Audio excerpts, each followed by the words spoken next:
Good morning. இப்போ நாங்கள் உங்களுக்கு போன கிளாஸில் வந்து சென்டென்ஸ் பேட்டர்ன் எப்படி ஐடென்டிஃபை பண்ணுறதுன்னு நான் சொல்லி கொடுத்துருந்தேன். அதுக்கு பிறகு போன அடுத்த வீடியோ வந்து உங்களுக்கு இந்த கொஸ்டின்ஸை நான் கொடுத்துருந்தேன், உங்கள் ஆன்சர் கண்டுபிடிங்க அப்படின்ட்டு. நீங்கள் ஆன்சர் கண்டுபிடிச்சிப்பீங்கன்னு நான் நம்புகிறேன். நீங்கள் அது மாதிரி கண்டினியூஸாக ஒரு நோட்டு போட்டு எழுதிக்கிட்டே வந்தீங்கன்னா உங்களுக்கு கிராமர் வந்து நல்லா புரிய ஆரம்பிச்சிடும். அதே சமயத்தில் உங்களுக்கு இன்ட்ரெஸ்ட் நல்லா வரும். ஓகேயா?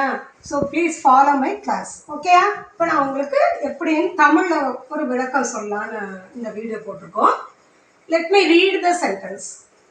I have a car. நம்ம வந்து இந்த சென்டென்ஸ் பேட்டர்ன் எஸ்விஓவா இல்லை எஸ்விசியா எஸ்விஏயான்னு பார்க்க போகிறோம். ஓகேயா?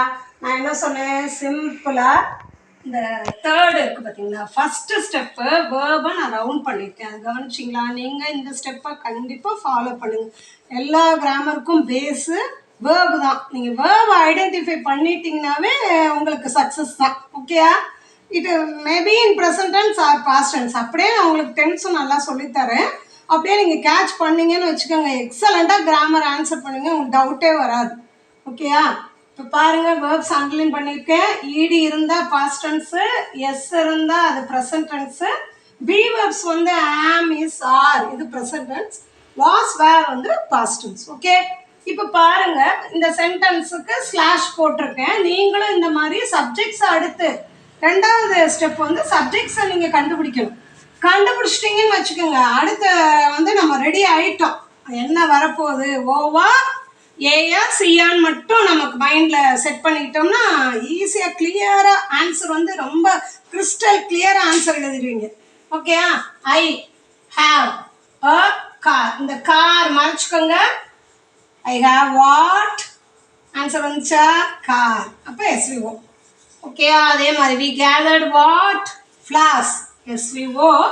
இன்னும் கொஞ்சம் எக்ஸ்ட்ரா இருக்குது, இந்த கார்டன். ஒன்றும் பயப்படாதீங்க, ஒரு பிளேஸ் வந்துச்சுன்னா உடனே ஏன் போட்டுரு. அது அட்ஜெக்ட்ன்றப்ப ஃப்ரேஸ், அதான் குரூப்பாக. வெறும் கார்டன் வந்தால் அது அட்வர்பு, இந்த கார்டன் வந்தால் ஃப்ரேஸ், அவ்வளோதான். இப்போ ரொம்ப சிம்பிள், ஈஸியாக இருக்கும் இங்கிலீஷ். நீங்கள் வந்து உங்களுக்கு இன்ட்ரெஸ்ட் இருந்துச்சுன்னு வச்சுக்கோங்களேன், மிஸ்ஸை நீங்கள் ஃபாலோ பண்ண ஆரம்பிச்சிருவீங்க, நல்லா சூப்பராக செய்வீங்க. ஓகேயா? மெனி ஆஃப் அஸ் பாருங்கள், நிறையா ஸ்டூடெண்ட்ஸ் இங்கே தான் மிஸ்டேக் விடுவீங்க. என்ன பண்ணுவீங்க, ஃபஸ்ட்டு வேர்டு எஸ்ன்னு போட்டுருவீங்க. ஆஃபர்ஸ் எல்லாம் உங்களுக்கு புரியாமல் கன்ஃபியூஸ் ஆகி அப்புறம் ஏகப்பட்ட இது எங்கே கொண்டு போய் சி எழுதுறதுன்னு தவிச்சிட்ருப்பீங்க. அதனால் நல்லா புரிஞ்சுக்கோங்க, இது வந்து subject. Many of us practiced the drama. Okay, many of us subject, practiced verb. Question கேளுங்க, what the drama, SVO. Okay, he distributed the chocolates, again SVO.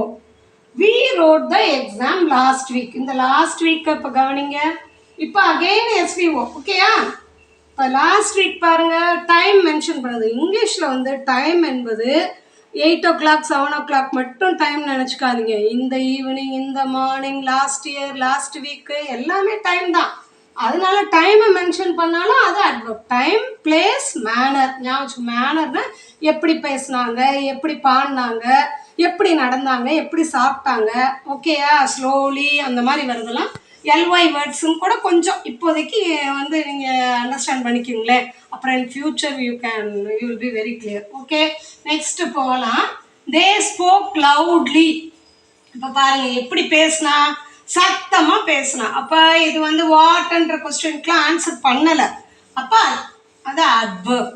இப்போ எஸ் வியை பற்றி சொல்லுது. அந்த வி என்னது, ஸ்போக். எப்படி பேசுனா, சத்தமாக பேசினார் அப்படின்னு நமக்கு வேர்பை பற்றி கூடுதலான ஒரு ஐடியா கொடுத்தாலே அது அட்வர்ப்.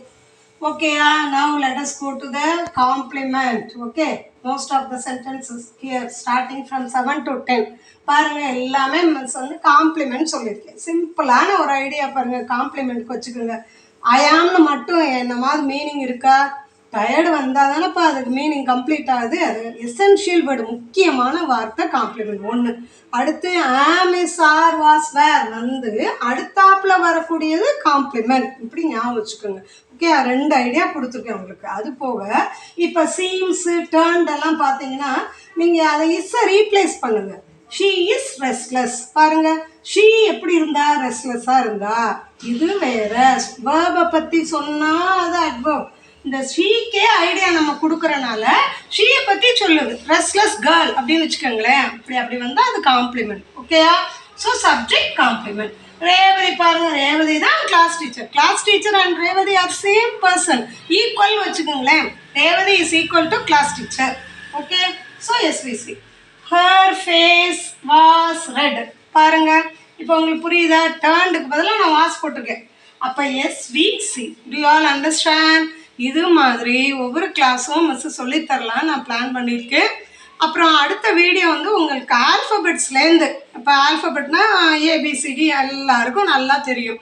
அப்போ ஏக்கு நம்ம ஏ ஃபார் ஆப்பிள்னு படிச்சுருப்போம் இல்லையா? அதுக்கு சிம்பிள் சென்டென்சஸ் எப்படி ஃப்ரேம் பண்ணுறதுன்னு உங்களுக்கு நெக்ஸ்ட் வீடியோ போடலான்னு இருக்கேன். என்னை வந்து கண்டினியூ நீங்கள் வாட்ச் பண்ணுங்கள், என்கரேஜ் பண்ணுங்கள், மோட்டிவேட் பண்ணுங்கள், சப்ஸ்கிரைப் பண்ணுங்கள். I will explain you and make you to be a best person in English grammar. Okay, best student in English grammar. Thank you.